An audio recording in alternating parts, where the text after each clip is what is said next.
দর্শক, আপনাদের আমন্ত্রণ জানাচ্ছি যমুনা আইডেস্কে। শুরুতেই শিরোনাম।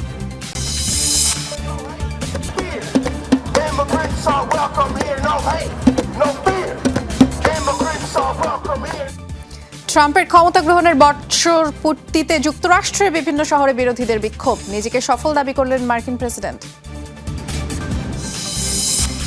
সিরিয়ায় সরকার ও এসটিএফ এর মধ্যে আবারও যুদ্ধবিরতি কার্যকর, আগামী 4 দিন পরিস্থিতি পর্যবেক্ষণের সিদ্ধান্ত, কুর্দিদের রক্ষার চেষ্টা করা হচ্ছে দাবি ট্রাম্পের।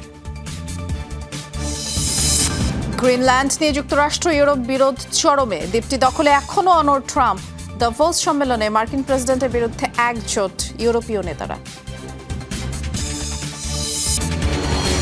মার্কিন প্রেসিডেন্ট হিসেবে দ্বিতীয় দফায় ক্ষমতা গ্রহণের বর্ষপূর্তিতে ডোনাল্ড ট্রাম্পের বিরুদ্ধে বিক্ষোভে উত্তাল যুক্তরাষ্ট্র। ওয়াশিংটন, লস অ্যাঞ্জেলেস সহ বিভিন্ন এলাকায় ট্রাম্পের বিরুদ্ধে প্রতিবাদ সমাবেশ হয়। ইরান, ভেনেজুয়েলায় হামলা, কঠোর অভিবাসন, গ্রিনল্যান্ড দখলের হুমকি সহ নানা ইস্যুতে গেল এক বছরে বিশ্বজুড়েই তোলপাড় তোলে ট্রাম্পের নানা সিদ্ধান্ত আর নীতি। যদিও গেল এক বছরে প্রেসিডেন্ট হিসেবে নিজেকে সফল দাবি করছেন ট্রাম্প। প্রেসিডেন্ট ট্রাম্পের বিরুদ্ধে বিক্ষোভে উত্তাল লস অ্যাঞ্জেলেসের রাজপথ। কট্টরপন্থী নেতার যুক্তরাষ্ট্রের ক্ষমতা আসার এক বছরকে কেন্দ্র করে ওয়াশিংটন, মিনিয়াপোলিস সহ যুক্তরাষ্ট্রের বিভিন্ন স্থানে চলছে প্রতিবাদ সমাবেশ। গেল 12 মাসে ট্রাম্পের নেয়া বিভিন্ন নীতির কঠোর সমালোচনা করেন বিক্ষোভকারীরা। গ্রিনল্যান্ডে অভিযান, পুরো ইউরোপকে শত্রু বানানো, আইসিইর তাণ্ডব, সব মিলিয়ে মনে হচ্ছে ট্রাম্প তৃতীয় বিশ্বযুদ্ধ শুরু করেছেন। আমি চাই না আমার মেয়েরা একটি বিশ্বযুদ্ধ দেখুক।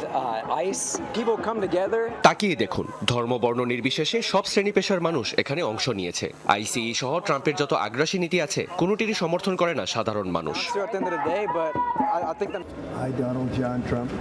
গেল বছরের জানুয়ারিতে দ্বিতীয়বারের মতো মার্কিন প্রেসিডেন্ট হিসেবে শপথ নেন ডোনাল্ড ট্রাম্প। এই এক বছরের প্রেসিডেন্ট হিসেবে তার কর্মকাণ্ড নিয়ে চলছে চুলচেরা বিশ্লেষণ। বিশ্বের বিভিন্ন স্থানে চলা যুদ্ধবন্ধে প্রতিশ্রুতি দিলেও বাস্তবে তার উল্টো প্রতিফলনই দেখা যায়। ইসরায়েলকে সাথে নিয়ে ইরানের বিরুদ্ধে সরাসরি যুদ্ধে জড়ায় মার্কিন বাহিনী। চলতি বছরও সামরিক উত্তেজনা দেখা দেয় দুই দেশের মধ্যে। রাশিয়া ইউক্রেন যুদ্ধবন্ধেও দৃশ্যমান কোনো অগ্রগতি তো নেই, উল্টো হামলার পরিধি বাড়িয়েছে মস্কো। একদিকে গ্রিনল্যান্ড দখলের হুমকি দিয়ে যেমন পুরো ইউরোপের সাথে বিবাদে জড়িয়েছেন ট্রাম্প, অন্যদিকে ভেনেজুয়েলায় সামরিক অভিযান চালিয়ে দেশটির প্রেসিডেন্ট নিকোলাস মাদুরোকে সস্ত্রীক নিউ ইয়র্কে তুলে নিয়ে আসার ঘটনাতেও সৃষ্টি হয় তোলপাড়। নিজ দেশে অভিবাসীদের স্রোত ঠেকাতে বিভিন্ন দেশের উপর ভিসা প্রতিবন্ধকতা আরোপ করেন ট্রাম্প।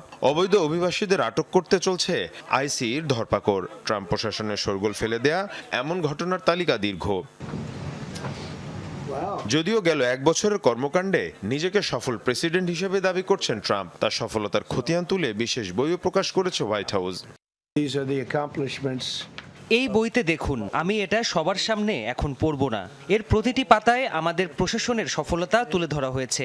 গেল এক বছরে আমরা কি কি অর্জন করেছি সেগুলো এই বইতে রয়েছে। আমাদের উন্নয়ন এবং যে অর্জন রয়েছে সেগুলো যদি পড়া শুরু করি তাহলে আগামী 7 দিনেও এই বই শেষ করতে পারবো না। গেল এক বছরের প্রেসিডেন্ট হিসেবে নির্বাহী ক্ষমতার অপব্যবহারের অভিযোগও রয়েছে ট্রাম্পের বিরুদ্ধে। সে ক্ষমতা বলে জাতিসংঘের 31টি সহ প্রায় 60টির বেশি আন্তর্জাতিক সংস্থা থেকে যুক্তরাষ্ট্রের নাম প্রত্যাহার করেন ট্রাম্প। মীর মুশফিকা হাসান, যমুনা নিউজ। সিরিয়ায় সেনাবাহিনী ও কুর্দি সশস্ত্র গোষ্ঠী এসডিএফ এর মধ্যে আবারও যুদ্ধবিরতি কার্যকর হয়েছে। মঙ্গলবার স্থানীয় সময় রাত 8টা থেকে কার্যকর হয়। আগামী 4 দিন হামলার শিকার না হলে পুনরায় কোনো সামরিক সংঘাতে জড়াবে না বলেও জানিয়েছে দুপক্ষ।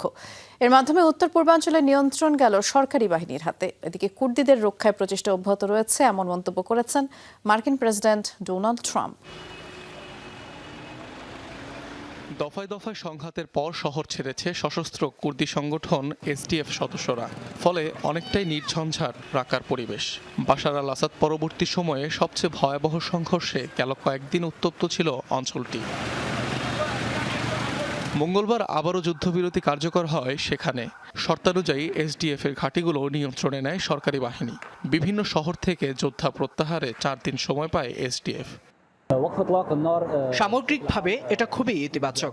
এই এলাকায় শান্তি ফিরিয়ে আনবে। মানুষ ক্লান্ত হয়ে পড়েছিল, পরিস্থিতিও খুবই ভয়াবহ ছিল। অনেক বাস্তুচ্যুত রয়েছে, এত মানুষকে সামলানো কঠিন। যুদ্ধবিরতিকে স্বাগত জানাচ্ছে সিরীয়রা।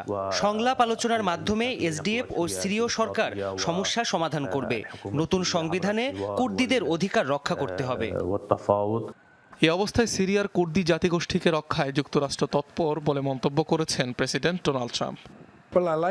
আমি কুর্দিদের পছন্দ করি, তাদের সাথে আমাদের ভালো সম্পর্ক রয়েছে এবং আমরা তাদের রক্ষা করার চেষ্টা করছি। কুর্দিরা প্রচুর অর্থ ও তেল ক্ষেত্রের নিয়ন্ত্রণ পেয়েছিল। রোববার যুদ্ধবিরতি কার্যকর হলেও তা উপেক্ষা করে পুনরায় সংঘাতে জড়ায় সিরীয় সেনাবাহিনী ও কুর্দি গোষ্ঠী এসডিএফ। অনিক রহমান, যমুনা নিউজ। সরকারি ও বিদ্রোহী গোষ্ঠীর সংঘাতের সুযোগ নিয়ে সিরিয়ার উত্তর পূর্বাঞ্চলীয় একটি কারাগার থেকে প্রায় 200 আইএস সদস্য পালিয়েছে। বেশ কয়েকজনকে আটক করা গেলেও এখনও ধরাছোঁয়ার বাইরে বেশিরভাগ কয়েদি। মার্কিন সূত্রের বরাত দিয়ে বিষয়টি একাধিক গণমাধ্যম জানিয়েছে। এছাড়াও রাকা আল আকতানের বেশ কয়েকটি কারাগারেও কয়েদি পালানোর ঘটনা ঘটে।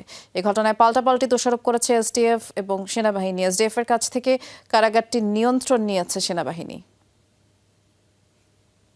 যুদ্ধবিরতি কার্যকর হলেও সিরিয়ায় কোণঠাসা কুর্দি জাতিগোষ্ঠী। ধীরে ধীরে মধ্যপ্রাচ্যে তাদের প্রভাব কমছে। তাই কুর্দিদের অধিকার রক্ষা আর সামরিক অভিযান বন্ধের দাবিতে মঙ্গলবার বিশ্বের বিভিন্ন দেশে প্রতিবাদ মিছিল হয়। তুরস্ক থেকে সীমান্ত দেয়াল টপকে অনেকেই সিরিয়ায় ঢোকার চেষ্টা করেছেন। এ সময় নিরাপত্তা বাহিনীর সাথে সংঘাত হয়। সিরিয়ায় এখনো নেভেনি আন্দোলনের আগুন। এরই মধ্যে তুরস্কের সীমান্ত দেয়াল টপকে প্রতিবেশী দেশটিতে প্রবেশের চেষ্টা চালাচ্ছে কুর্দি সমর্থকরা। নিরাপত্তা বাহিনী টিয়ার শেল ছুড়লে বাধে সংঘর্ষ। গেল কদিন ধরেই সিরিয়ার কুর্দি অধ্যুষিত এলাকাগুলোই সামরিক বাহিনী ও এসডিএফ এর মধ্যে চলছে প্রাণঘাতী সংঘাত। বেশিরভাগ অঞ্চলের ওপরই নিয়ন্ত্রণ স্থাপন করেছে সরকারি বাহিনী। তাতে অস্তিত্ব সংকটে পড়ে কুর্দি জাতিগোষ্ঠী। সেই আশঙ্কায় বিশ্বের বিভিন্ন দেশের কুর্দিদের মাঝে ছড়িয়েছে ক্ষোভ। এরই মধ্যে কুর্দিদের অধিকার আদায়ে তুরস্কের রাস্তায় নেমেছে হাজারো মানুষ। দাবি, রাজনৈতিক বন্দীদের মুক্তি আর কুর্দি অধ্যুষিত এলাকায় সামরিক হামলা বন্ধ। আমরা আশা করছি যুদ্ধের পথ পরিহার করে সংলাপের মাধ্যমে সমাধানের উদ্যোগ নেবে তুর্কি সরকার। সিরিয়ার গণতান্ত্রিক ব্যবস্থা প্রতিষ্ঠায় প্রয়োজনীয় পদক্ষেপ নেবে। বিক্ষোভ হয়েছে লেবানন ও ইরাকে। আন্দোলনকারীদের অভিযোগ, তুরস্ক, ইরান ও সিরিয়ার কুর্দি অধ্যুষিত এলাকায় নিয়মিত সামরিক অভিযান চালানো হচ্ছে। এতে বাড়ছে বেসামরিক প্রাণহানি, বাস্তুচ্যুত হাজারো পরিবার। আমরা উত্তর সিরিয়ার অন্যায্য হামলা মেনে নেব না। কুর্দিদের বিরুদ্ধে মানব না গণহত্যা। নারী ও শিশুদের হত্যা কোনোভাবেই গ্রহণযোগ্য নয়। বিশ্লেষকদের মতে মধ্যপ্রাচ্যের ভূ রাজনীতিতে দীর্ঘদিন ধরেই বঞ্চিত কুর্দিরা। আইএস বিরোধী লড়াইয়ে গুরুত্বপূর্ণ ভূমিকা রাখলেও বর্তমানে তাদের নিরাপত্তা ও রাজনৈতিক ভবিষ্যৎ অন্ধকার। কুর্দিদের মানবাধিকার রক্ষায় কার্যকর পদক্ষেপ নিতে এবং সংশ্লিষ্ট দেশগুলোর উপর চাপ বাড়াতে জাতিসংঘ ও পশ্চিমা শক্তির প্রতি আহ্বান জানিয়েছে বিক্ষোভকারীরা। ইরাক, সিরিয়া, তুরস্ক আর ইরান, এই 4 দেশের সীমানায় বিভক্ত এক জাতি কুর্দিরা। নিপীড়ন, সামরিক অভিযান এবং রাজনৈতিক বঞ্চনার অভিযোগ তুলে এবার বিশ্বমঞ্চে আরও জোরালোভাবে নিজেদের দাবি তুলে ধরেছে এ জাতিগোষ্ঠী। অস্মিতা বিশ্বাস, যমুনা নিউজ। গেল বছর ডোনাল্ড ট্রাম্প প্রেসিডেন্ট হিসেবে দায়িত্ব গ্রহণের পর থেকে 1 লাখ ভিসা বাতিল করেছে যুক্তরাষ্ট্র। মঙ্গলবার সামাজিক যোগাযোগ মাধ্যমের এক পোস্টে এই তথ্য নিশ্চিত করেছে মার্কিন পররাষ্ট্র মন্ত্রণালয়। বলা হয়, এই 1 বছরে 8,000 শিক্ষার্থী এবং 2,500 পেশাজীবীর ভিসা বাতিল করা হয়েছে। বেশিরভাগ ক্ষেত্রে অপরাধমূলক কর্মকাণ্ডে জড়িত থাকার কারণে ভিসা বাতিল হয়েছে বলেও জানায় কর্তৃপক্ষ। আর দ্বিতীয় মেয়াদের শাসনে অভিবাসন নীতিতেও কঠোরতা এনেছেন ট্রাম্প। এখন থেকে ভিসা অনুমোদনের সময় সামাজিক যোগাযোগ মাধ্যমে আবেদনকারীর অ্যাকাউন্ট যাচাই বাছাই করবে মার্কিন প্রশাসন। গাজার বোর্ড অফ পিসে যোগ দিচ্ছেন ইসরায়েলের প্রধানমন্ত্রী বেনিয়ামিন নেতানিয়াহু। এরই মধ্যে মার্কিন প্রেসিডেন্ট ডোনাল্ড ট্রাম্পের আমন্ত্রণ তিনি গ্রহণ করেছেন। বুধবার সামাজিক মাধ্যমে দেয়া এক পোস্টে এই তথ্য নিশ্চিত করেছে নেতানিয়াহুর অফিস। উপত্যকায় যুদ্ধাপরাধের অভিযোগে নেতানিয়াহুর বিরুদ্ধে আন্তর্জাতিক অপরাধ আদালত গ্রেফতারি পরোয়ানা জারি করেছে এমন একজন বিতর্কিত ব্যক্তিকে বোর্ড অফ পিসে যুক্ত করার সিদ্ধান্তে এরই মধ্যে আলোচনা সমালোচনা শুরু হয়েছে। গাজায় যুদ্ধবিরতির দ্বিতীয় ধাপে গঠিত বোর্ড অফ পিসে যোগ দিতে রুশ প্রেসিডেন্ট ভ্লাদিমির পুতিন সহ অনেক বিশ্ব নেতাকেই আমন্ত্রণ জানিয়েছেন ট্রাম্প। গ্রিনল্যান্ড ইস্যুতে মার্কিন প্রেসিডেন্ট ডোনাল্ড ট্রাম্প ও ইউরোপীয় দেশগুলোর বিরোধ চরমে পৌঁছেছে। হোয়াইট হাউসের সংবাদ সম্মেলনে অঞ্চলটি দখলের কথা আবারও জোর দিয়ে জানান ট্রাম্প। এ সময় নেটো জোটেরও কঠোর সমালোচনা করেন তিনি। অন্যদিকে সুইজারল্যান্ডের দাভোসে চলমান অর্থনৈতিক সম্মেলনে ট্রাম্পের বিরুদ্ধে একজোট কানাডা, ফ্রান্স সহ ইউরোপের নেতারা হুঁশিয়ারি, গ্রিনল্যান্ডে হামলা হলে এর প্রভাব থেকে কোনো দেশ বাদ যাবে না। গ্রিনল্যান্ড ইস্যুতে গেল কয়েকদিন ধরেই ইউরোপের সাথে সম্পর্কের টানাপোড়েন চলছে মার্কিন প্রেসিডেন্ট ট্রাম্পের। সেই উত্তেজনার পারদ আরও চড়েছে অঞ্চলটিতে ন্যাটো জোটের সেনা পাঠানোই। এই ইস্যুতে এবার সামরিক জোটটির কড়া সমালোচনা করলেন মার্কিন প্রেসিডেন্ট। অনেকটা তাচ্ছিল্য করে বলেন, যুক্তরাষ্ট্র ছাড়া ন্যাটো জোটের কোনো অস্তিত্বই নেই। আমি ক্ষমতায় আসার আগে ন্যাটো খুবই দুর্বল ছিল। জিডিপির 2% প্রদানের কথা থাকলেও বেশিরভাগ দেশ তা দিত না। আসলে ন্যাটো কোনো কাজেই আসতো না। যুক্তরাষ্ট্রকে ছাড়া ন্যাটো শক্তিহীন। এদিকে সুইজারল্যান্ডের দাভোসে চলমান ওয়ার্ল্ড ইকোনমিক ফোরামের বার্ষিক সভায় ট্রাম্পের বিরুদ্ধে উঠেছে সমালোচনার ঝড়। গ্রিনল্যান্ডে সেনা অভিযানের বিষয়টি পুরোপুরি উড়িয়ে দেয়নি বিরোধী পক্ষের নেতা। তাই আমাদের প্রস্তুত থাকতে হবে। জোর দিয়ে বলতে চাই, গ্রিনল্যান্ড পশ্চিমা জোট নেটোর অংশ। যদি উত্তেজনা আরও বৃদ্ধি পায়, তবে এর প্রভাব বাকি বিশ্বের উপরেও পড়বে। বড় শক্তিগুলো অর্থনৈতিক সহযোগিতার সম্পর্ককে অস্ত্র হিসেবে ব্যবহার করছে, শুল্ককে চাপ প্রয়োগের হাতিয়ার বানিয়েছে। যখন আপনি সহযোগিতার আশ্বাসে অন্যদের অধীনস্থ করে রাখতে চাইবেন, তখন সেই মিথ্যার সাথে আপোস করা যায় না। সম্প্রতি গ্রিনল্যান্ড দখলের প্রস্তাবে সায় না দেয়ায় ডেনমার্ক, নরওয়ে, ফ্রান্স, জার্মানি আর যুক্তরাজ্য সহ ইউরোপের বেশ কিছু দেশের পণ্যে 10% শুল্কারোপের ঘোষণা দিয়েছেন মার্কিন প্রেসিডেন্ট ডোনাল্ড ট্রাম্প, যা আগামী 1 ফেব্রুয়ারি থেকে কার্যকর করবে ওয়াশিংটন।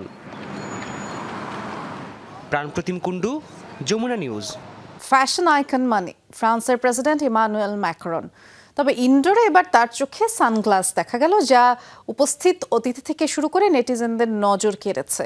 চলছে ভূয়সী প্রশংসা, অবশ্য টিপ্পনী কাটার মানুষও কম নয়। আলোচনা যখন তুঙ্গে, সে সময় ফরাসি রাষ্ট্রপ্রধানের কার্যালয় জানালো, চোখের সমস্যা ঢাকতে এই সানগ্লাস পরিধান। নীলরঙা অ্যাভিয়েটর সানগ্লাস চোখে এভাবেই দাভোসের ওয়ার্ল্ড ইকোনমিক ফোরামে যোগ দেন ফরাসি প্রেসিডেন্ট ইমানুয়েল ম্যাক্রন। বলাই বাহুল্য, আন্তর্জাতিক কোনো ইভেন্টে প্রেসিডেন্টের এই লুক নজর কেড়েছে সবার। দর্শনার্থী থেকে নেটিজেন সবার কাছে ফ্যাশন আইকন বনে গেছেন ম্যাক্রন। কিন্তু আসলেই কি তাই?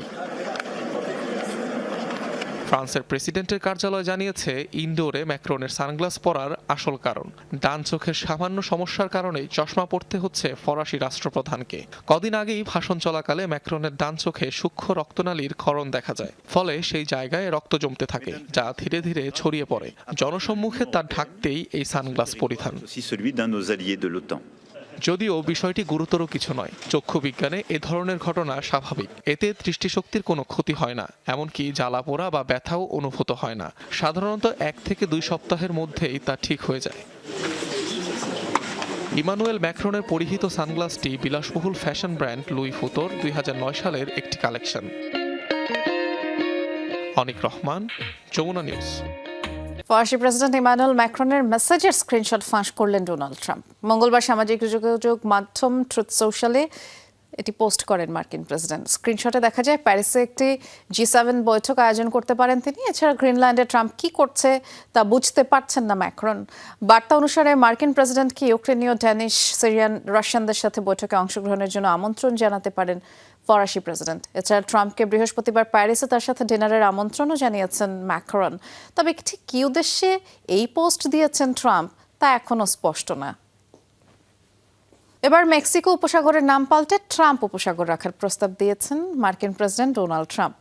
হোয়াইট হাউসে ব্রিফিং চলাকালে একেবারে ঠাট্টা ছলেই তিনি কথা জানিয়েছেন। বলেছেন, গালফ অফ মেক্সিকোর পরিবর্তে গালফ অফ ট্রাম্প রাখার পরিকল্পনা ছিল তার। তবে নিজের নিরাপত্তার খাতিরে এই পরিকল্পনা থেকে সরে আসেন।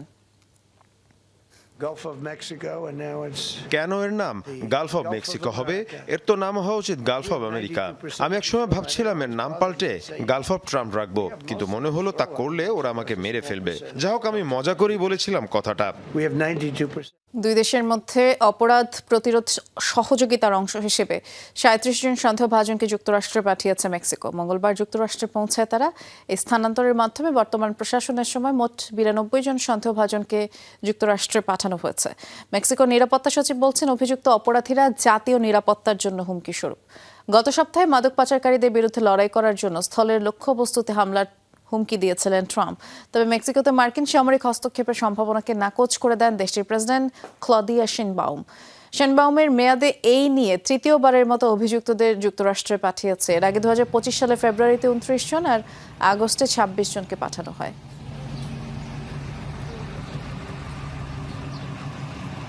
জাপানের সাবেক প্রধানমন্ত্রী শিনজো আবের হত্যাকারীকে যাবজ্জীবন কারাদণ্ড দেওয়া হয়েছে। বুধবার আলোচিত এই হত্যাকাণ্ডের রায় দেন দেশটির একটি আদালত। ২০২২ সালে নির্বাচনী প্রচারণার ভাষণ দেওয়ার সময় বন্দুক হামলার শিকার হন ৬৭ বছর বয়সী আবে। এই ঘটনায় সে সময় বিশ্বজুড়ে ব্যাপক আলোচনার জন্ম দেয়। ৩.৫ বছর পর আলোচিত মামলাটির রায় দেওয়া হলো। ঘটনাস্থল থেকে আটক করা হয়েছিল ৪৫ বছর বয়সী তাতসুয়া ইয়ামাগামিকে। তার বিরুদ্ধে হাতে তৈরি বন্দুক দিয়ে সাবেক প্রধানমন্ত্রীকে হত্যার অভিযোগ তোলা হয়। দীর্ঘ তদন্ত শেষে গত বছর অক্টোবরে বিচার কাজ শুরু হয়। আদালতে হত্যার দায় স্বীকার করেন তাতসুয়া।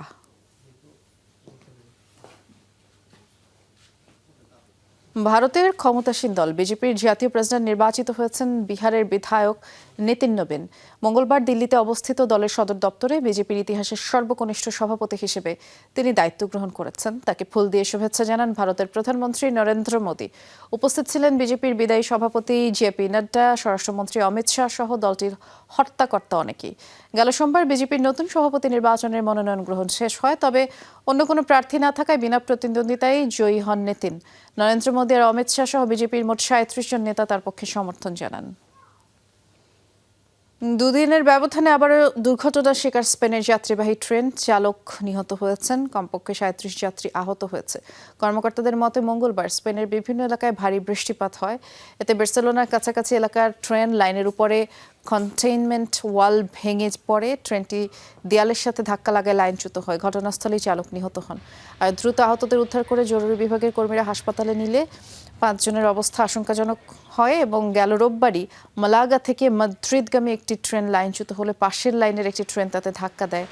এতে কমপক্ষে ৪২ জন নিহত হন।